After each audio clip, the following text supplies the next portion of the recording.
La semana pasada Máximo estuvo predicando, habló de Isaías 9, que ha sido recién leído, y también Isaías 11.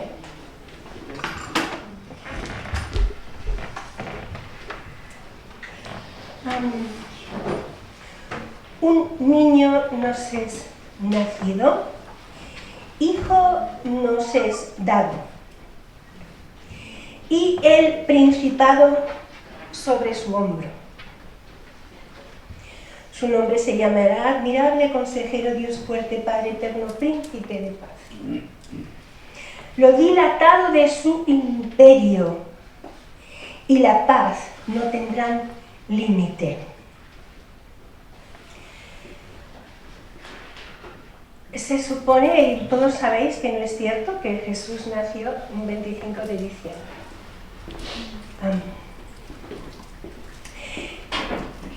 Si es un niño, es de carne y de hueso.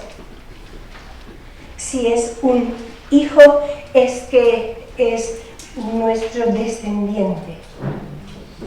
Forma parte de nosotros mismos. Pero este niño, este hijo, tiene un principado sobre su hombro. Y en la Escritura es sobre nuestros hombros que llevamos la responsabilidad. Por eso algunos de nosotros en distintos momentos nos podemos sentir como agobiados aquí, ¿no? En la espalda, en los hombros. Es donde viene el peso de la responsabilidad. Se le concedió porque sí, sin más, a este niño, hijo, el principado.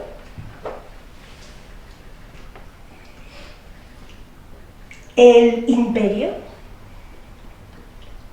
Yo quiero mencionar algunos detalles de este niño, que es hijo nuestro, de nuestra especie, de nuestra raza de humanos, porque en estos días de festivos, pues está bien, pensamos en los regalos, en las familias, las comidas, los adornos, es festivo, pero yo quiero que miremos en este tiempo, puesto ya que se lo han inventado los religiosos, y ya que nuestros gobernantes deciden que es festivo, pues nosotros vamos a mirar, enfocarnos en este niño, en este hijo. Lo primero que tenemos que saber es que este es un niño, hijo que se sujeta. No actúa libremente, a su gusto, placer y voluntad. Este es un ser que tiene el principado sobre sí mismo, va a ser gobernante de un imperio, pero se sujeta. ¿Y a quién se sujeta? Primeramente se sujetó a sus padres. Eso es lo que nos dice la Escritura, que estaba sujeto a sus padres, crecía en sabiduría y gracia. Pero hay un momento en el cual él no se sujetó a los padres, y esto es algo muy importante. Si nosotros consideramos que Jesús, en el Evangelio de Lucas, también en Mateo, porque Mateo intenta presentar a Jesús como el Mesías, rey de Israel. Están presentando el nacimiento hasta cuando él tiene que huir a Egipto. Después no sabemos nada más de la vida de Jesús. Hasta que lo vemos con 12 años, que sus padres viajan para ir al templo de Jerusalén. Y en el templo de Jerusalén él se perderá. Por 3 días no lo encuentran sus padres. La Escritura nos habla de su nacimiento, de que tienen que esconderlo en Egipto para que Herodes no lo mate, Y la siguiente vez que encontramos a Jesús ya tiene 12 años. Y uno dice, ¿y por qué? La siguiente vez que encontramos a Jesús después de ese evento del templo es ya frente al Jordán, cuando vuelve a sujetarse en su bautismo a Juan el Bautista. Entonces, estamos hablando de 30 años, y dentro de ese nacimiento, en los 30 años que reaparece, hay un intermedio de 12, una experiencia a sus 12 años que la Escritura nos da. ¿Y por qué será que a Dios le ha placido darnos un pequeño detalle de esos 30 años a los 12? Y es que los 12 años en la vida de una persona es muy importante. ¿Por qué es importante? Porque es el momento en el que el Señor se declara independiente de sus padres para con las cosas de Dios. ¿Estáis entendiendo los que sois padres?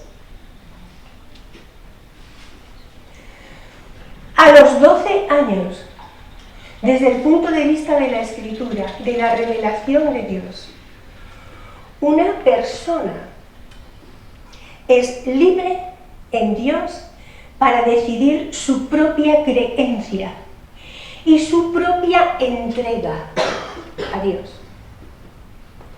Por eso Él dirá, porque me gustáis. ¿No sabéis que en los negocios de mi Padre me es necesario estar? No antes de los 12 años. A los 12 años, a la persona le es necesario estar en los negocios del Padre. Y los padres terrenales que le han traído a la vida, que han sido co-creadores de Dios, que esa es la razón por la cual tú sí o no tendrás que honrar a tus padres. Tú no honras a tus padres porque sean magníficos contigo. Tú honras a tus padres porque a través de ellos tú recibes vida. Se sujeta a sus padres, pasado también ese evento del templo. Se sujetó a un siervo de Dios en el bautismo. Juan no quería bautizarlo, evidentemente.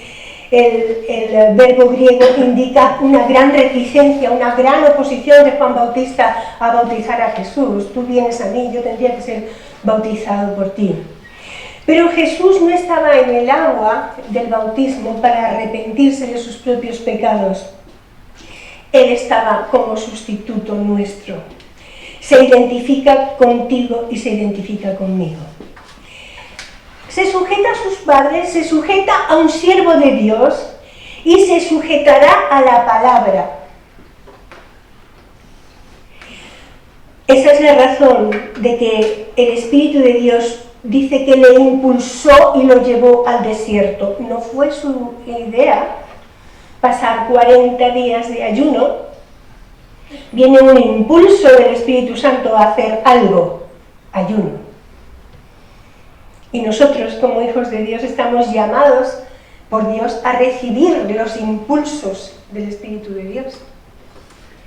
En este caso, se sujeta a la palabra porque aunque tiene hambre, después de 40 días de ayuno, en la fisonomía, experiencia personal de Cristo, su cuerpo, cuando dice que tiene hambre, no es solamente que echa falta el alimento. Hay un momento en el tiempo del ayuno, donde si ayunas más de lo que tu cuerpo ya ha almacenado, empieza a autocomerse a sí mismo. Entramos entonces en un proceso donde la vida peligra y difícilmente se vuelve atrás. Él está enfrentando una muerte por inanición cuando dice que tiene hambre. Porque lo demás son necesidades recordatorias. El cuerpo recuerda y te llama la atención que tienes hambre, que tienes que comer. Pero no es el hambre auténtica. El hambre auténtico es cuando ya no hay recursos almacenados en el organismo y empezarán a tomarse y a comerse. El propio organismo hará autofagia y se comerá las propias proteínas, los aminoácidos, todo lo que tiene en su propio organismo. Jesús está en esa situación. La tentación aquí a Jesús es que demuestre su identidad abasteciéndose a sí mismo de pan.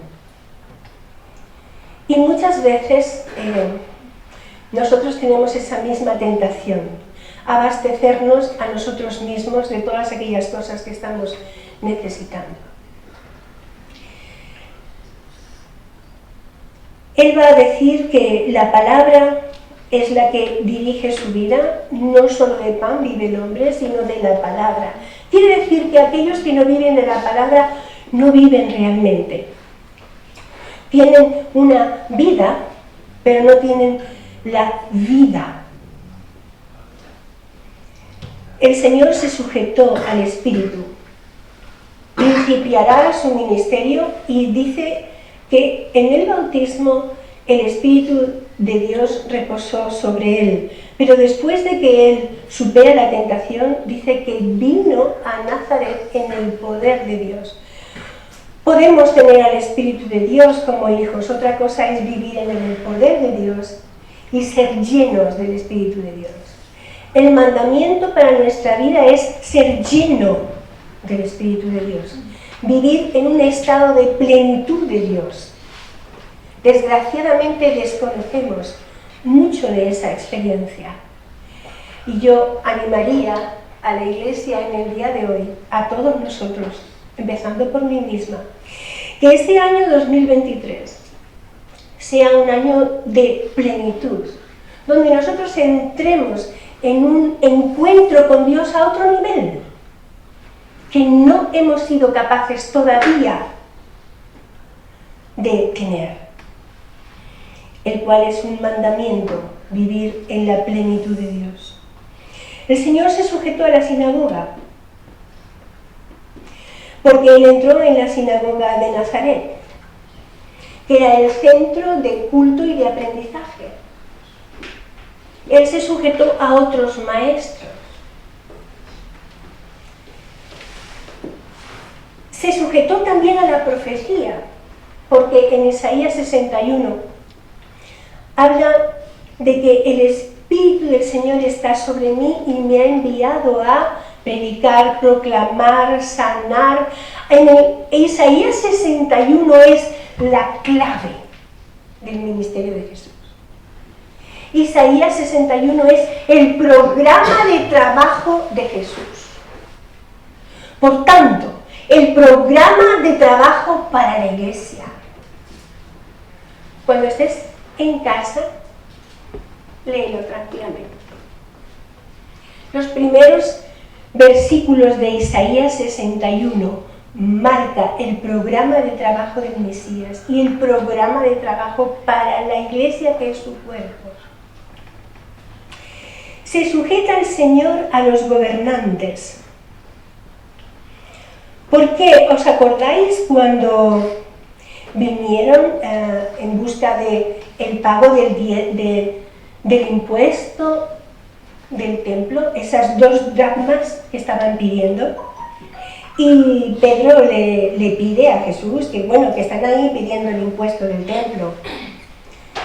Él le dirá, ¿quién tiene que pagarlo? ¿El hijo? Es interesante que Jesús va a estar dispuesto a pagar ese impuesto. Es el impuesto del templo, pero también habla de que estaba dispuesto a pagar al César lo que es del César. Así que es un niño, es un hijo que sabe sujetarse a aquellos con quienes no tiene necesariamente que estar de acuerdo. Tú te sujetas a tus gobernantes, no porque estés de acuerdo con ellos, sino porque son brazo de autoridad de Dios para gobierno. Que lo hagan bien o lo hagan mal, darán cuenta. Cuidado con no verte envuelto tú en tener que también que dar cuentas de no haberte sujetado. Sujeta. El Señor le dice a Pedro, mira, ve al mar, aparecerá un pez, ábrele la boca, encontrarás ahí las 2 dracmas, paga para no ofenderles. Oh, ¿has visto eso? ¿Quién tiene razón? Jesús tiene la razón. ¿Por qué si tiene la razón lo paga? Para no ofenderles. Porque es importante, en algunos momentos, no importar quién tiene razón. Hay otras razones superiores a no tener razón. Si peleas por querer tener la razón, estarás actuando como el Señor dice, no seas demasiado justo. Porque a veces queriendo llegar a la legalidad, estamos ofendiendo a otros. Se sujeta el Señor al Padre, sabiendo que el Padre está con él, va a dar a conocer a Dios a estos hombres. En lo que Él hace, en lo que Él dice, en cómo Él juzga, en las palabras mismas que dice que el Padre le ha enseñado a Él lo que tiene que decir,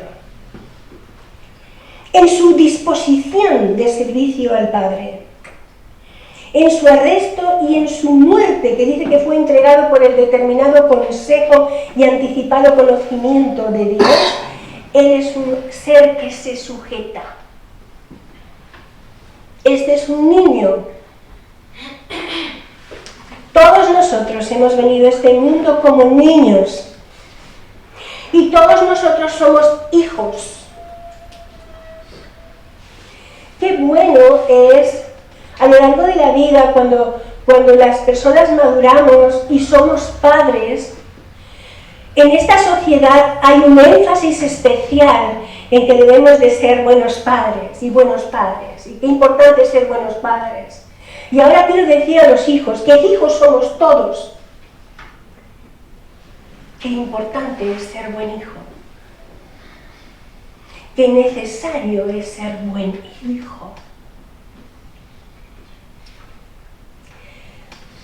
Vamos a Hebreos 5:7. Quiero que miremos otra perspectiva de este que tiene el principado sobre sus hombros.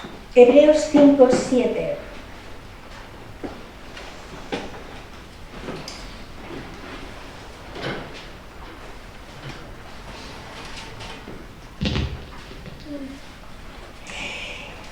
Y Cristo, en los días de su carne,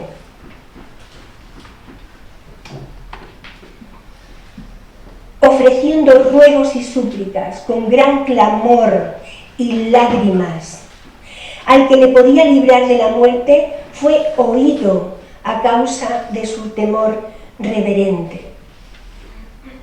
En los días de su carne, porque este Cristo ha tenido otros días que no ha sido en la carne.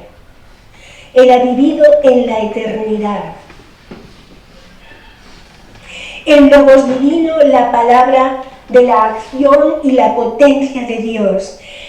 Esa palabra por la cual todo permanece. La palabra por la cual todo existe, todo ha sido creado. Y ese verbo que existía antes vino a ser carne. Su carne es el medio esencial para la salvación. Es niño, es hijo, ha nacido con carne. El Logos precede en una realidad que ahora se va a manifestar en carne. Nos otorga la autodonación de la vida absoluta. Él es el arqué de los filósofos griegos. Él es el inicio de todas las cosas. Él es el que hace posible la existencia de todo. Ese se hace carne. Y al hacerse carne nos otorga, nos dona, se autodona como vida absoluta. En los días de su carne, Cristo experimentó. Cristo se sufrió, sintiendo Él la vida absoluta en una carne. La carne de Cristo, que contiene la vida eterna, es crucial. Confiere salvación. Este es mi cuerpo que por vosotros es dado. Ahora en Cristo, en los días de su carne, se produce la identificación del hombre con Dios. Dios en carne real semejante a la nuestra. La carne es el medio de la revelación. No podemos conocer a Dios de otra forma. Si Dios no se hace carne, jamás podríamos conocerlo. Así que la Escritura dirá, grande es el misterio de la piedad, que Dios fue manifestado en carne. Su encarnación es su vida a nosotros y para nosotros. Es desvelar, es descubrir, aparece, se manifiesta y se revela, por tanto, demuestra dando a conocer lo oculto de la vida de Dios. Él, el Cristo, el Creador, el que sustenta, aparece a nuestra vista, lo hemos oído, lo vieron nuestros ojos, dice el apóstol Juan, lo que hemos oído, lo que hemos visto, lo que palparon nuestras manos tocante al Verbo Divino, os es manifestado, porque la vida se manifestó. Aquel que hace posible que las cosas existan y vivan, no sean inertes, no sea un material inerte, ni siquiera lo llama a la existencia de vida, no solamente lo realiza y lo deja ahí, le produce vida. El Cristo, el Creador, el sustentador. El Logos en el cual estaba la vida se nos manifestó como niño, como hijo. La vida en su sentido absoluto. Vida de quien dependen todos los seres, todos los seres.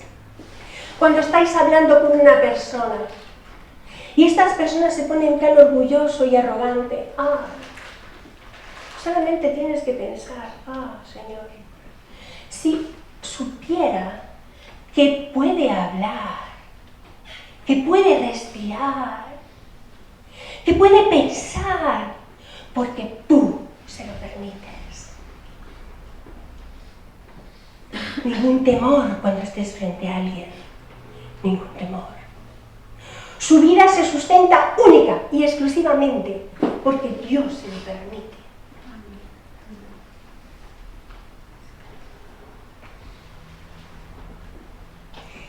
Es el aparecer de la vida en el modo de la carne. Esto es prácticamente la problemática que sustentó la Iglesia cristiana en sus primeros siglos.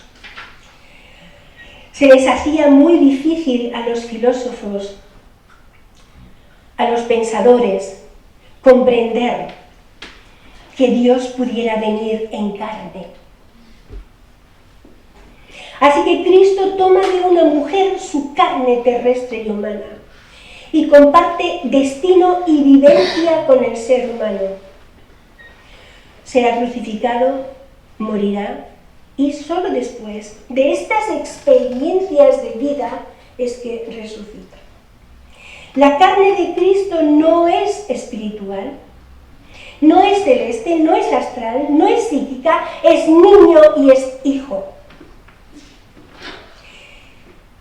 ¿Dios es impasible?, se preguntaban los filósofos y pensadores, ya desde Aristóteles y siguieron los primeros siglos de la Iglesia. A Dios nada le conmueve, Dios es impasible. No, Dios no es impasible. Sí, a Dios sí se le conmueve. Y sí, un Dios eterno sí puede sufrir y sí puede morir. ¿Cómo? Haciéndose carne. Su encarnación es real y su sufrimiento y pasión es real, porque como dirá Tertuliano, uno de los padres de la Iglesia en el siglo IV, Él es una carne como la nuestra, regada por la sangre, montada sobre los huesos y surcada por venas. La vida de Dios misma, decía Ireneo, que es otro padre de la Iglesia, la vida de Dios ha sido autorrevelada. Es el Verbo el que se hace carne. Así que Dios sí puede vivir en la carne. Y la carne puede ser vivificada por Dios.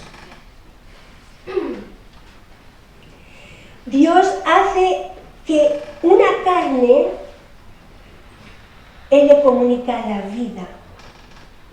Su vida, la única vida posible, la única vida que existe en sí misma, por sí misma. Cristo no necesita que nadie le dé vida.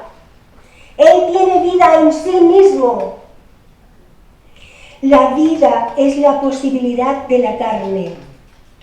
El poder de Dios se despliega en la debilidad de la carne.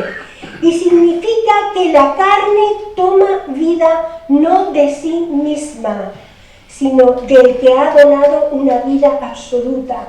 Esto es lo que hace posible la resurrección, la vida. Él dirá, yo soy el camino, la verdad y la vida. Él dirá, yo soy la resurrección y la vida. La razón por la que tú puedes sentir, tú y yo podemos sentir al Espíritu de Dios dentro nuestro, la razón por la que podemos venir a ser llamados hijos de Dios en una semejanza divina, en una naturaleza divina, es porque Cristo se hizo carne. Cuando Cristo se hace carne, ¿qué otorga? ¿Qué nos otorga? Nos otorga la vida eterna. ¿Y qué es la vida eterna? La vida absoluta, que es Él. La encarnación del Hijo de Dios es clave,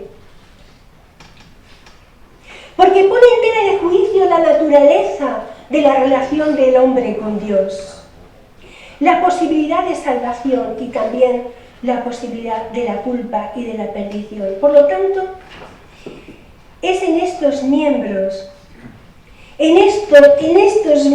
cuando miro mi cuerpo, en estos miembros que pereceríamos sin esa vida eterna, es que Dios ha hecho posible que superemos las obras de la corrupción. Y en estos mismos miembros nosotros somos vivificados y llevamos a cabo las obras del Espíritu de Dios que está en nosotros. Jesús, cuando se encarnó, nos otorgó la vida eterna a aquellos a los que acudimos a Él. Encarnándose, el Verbo ha tomado sobre sí el pecado y la muerte y los ha destruido, porque Él es la vida. La vida absoluta no se da sin más. La vida absoluta se amplía a otros vivientes que entran en comunión con el Mesías, porque el Verbo de Dios se ha hecho carne. Toda unión con Cristo y con ese Verbo de Dios es una relación de vida absoluta. De ahí que nosotros somos el cuerpo místico de Cristo. un cuerpo de vida expansivo. Hemos venido a la vida de Dios y la identificación de la cabeza con el cuerpo es tal que nuestros miembros, cada uno de nosotros como piedras vivas, como parte de ese cuerpo, somos vivificados con una vida infinita que se experimenta en este cuerpo. Cuando Cristo viene como niño, como hijo, en carne, en sangre, en huesos, y vive la vida de Dios en esta carne, nos está otorgando la posibilidad de unirnos a Él para que nosotros también, en nuestros miembros, en nuestra carne, manifestemos la potencia y la naturaleza de Dios. Estas personas son aquellos que se aman. ¿Sabéis eso? El Señor dice, un mandamiento nuevo os doy, que os améis, ¿no? Es que amar es propio de la vida eterna. Es el ingrediente esencial de la vida de Dios. Estos que acuden a Él se aman, porque la vida infinita que es Él vive en ellos, de manera que es a Él a quien amamos. ¿Sabes eso? ¿Te has dado cuenta de eso? No quiero que lo pienses. Cuando tú ves a otra persona frente a ti, le tienes que ver no en la carne.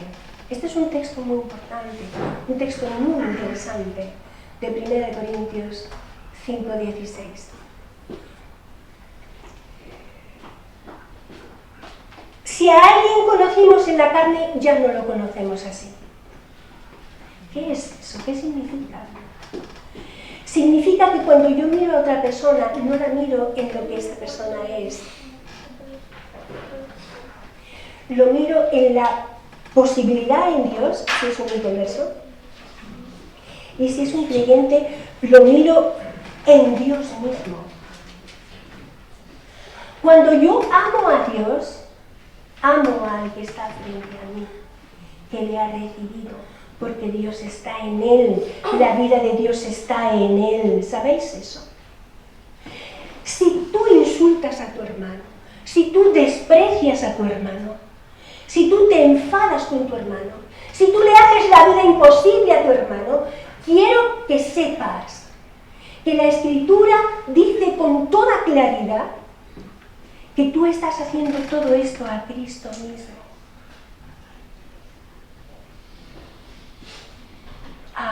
No lo habíamos pensado. No lo habíamos pensado. Tú eres llamado a amarle. ¿Y cómo vas a amarle si no le ves? Yo sí le veo en ti, y en ti, y en ti, porque en vosotros está. ¿Sí o no?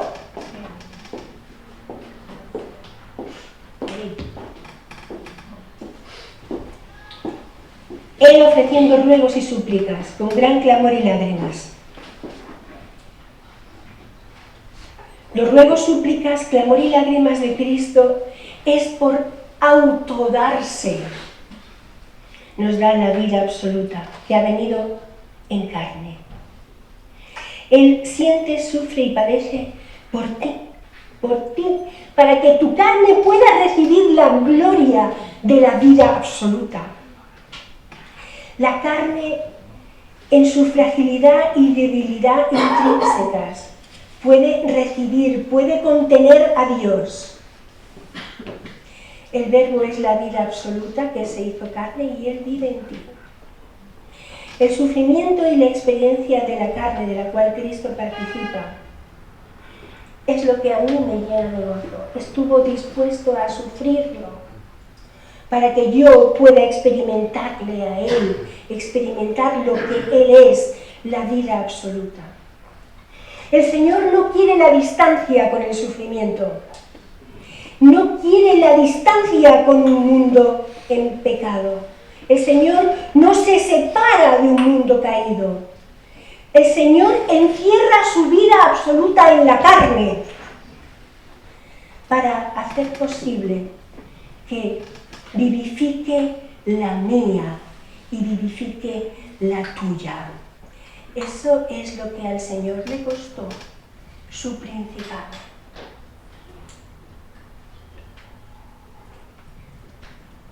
Tienes vida de Dios en cuanto te diriges a Él y le recibes. Quiero tener tu vida en mí. Y tu vida terrenal, esa que está atada a la corrupción, hazla morir en este año. Hazla morir. Para que la vida de Dios salga. Es vida absoluta. Es vida eterna. El Señor esté con nosotros.